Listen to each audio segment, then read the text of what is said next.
Fire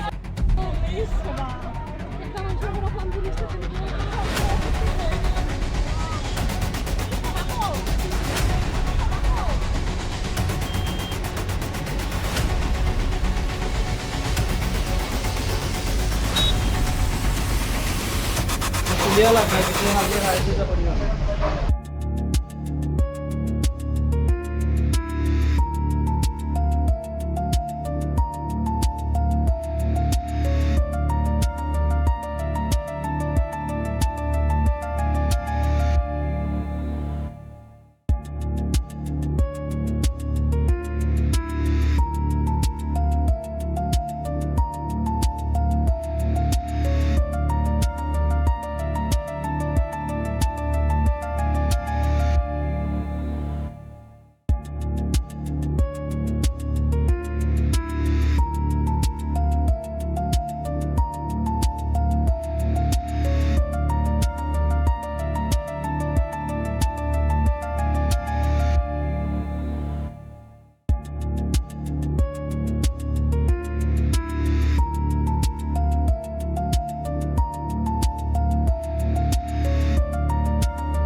নম্বর গ্রাম পঞ্চায়েতের 1 নম্বর ওয়ার্ডে অনিল চন্দ্র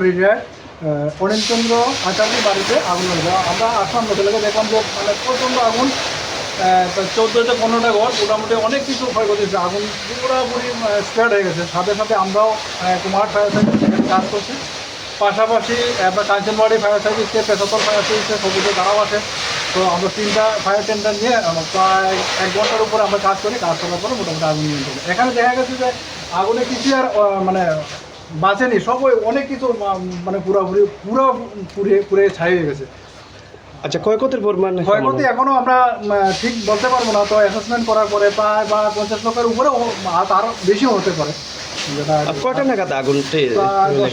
10টার দিকে, সকাল 10টার দিকে আগুন লেগেছে, এইরকম আমাদের কাছে খবর আসলো। 3টে ওনার রাইচার্জিতে উনি ছিলেন, ওনার স্ত্রী আর ওনার মেয়ে একজন ছিলেন। যতটুকু আমরা খবর পেয়েছি, যার সাথে আমরা কথা বলতে পারি, এই মুহূর্তে সবকিছু খবর পাওয়া যাচ্ছে না। আমরা বাকি রিপোর্ট আমরা কালেকশন করছি। আপনারা তো দেখতেছেন এখানে যার প্রশাসন আইছে, ফায়ার সার্ভিস আইছে, পুলিশ স্টেশনের যারা আইছেন কর্মকর্তা, তারা দেখছে এটা অনেক ক্ষতিটা অ্যাকচুয়ালি কল্পনার বাইরে। মানে কিচ্ছু বলতে কিচ্ছু নেই, সব কিছু জোরে বলে ছাই হয়ে গেছে। এটা তো আপনি নিজেই দেখতে পাচ্ছেন, একদম উপর থেকে একদম নিচ অবধি ঘরের কোনো অংশ কিছু বাকি থাকে না, কোনো কিছু বাকি যা ছিল কিচ্ছু নেই, বার করার মতো সময় পাইনি আমরা।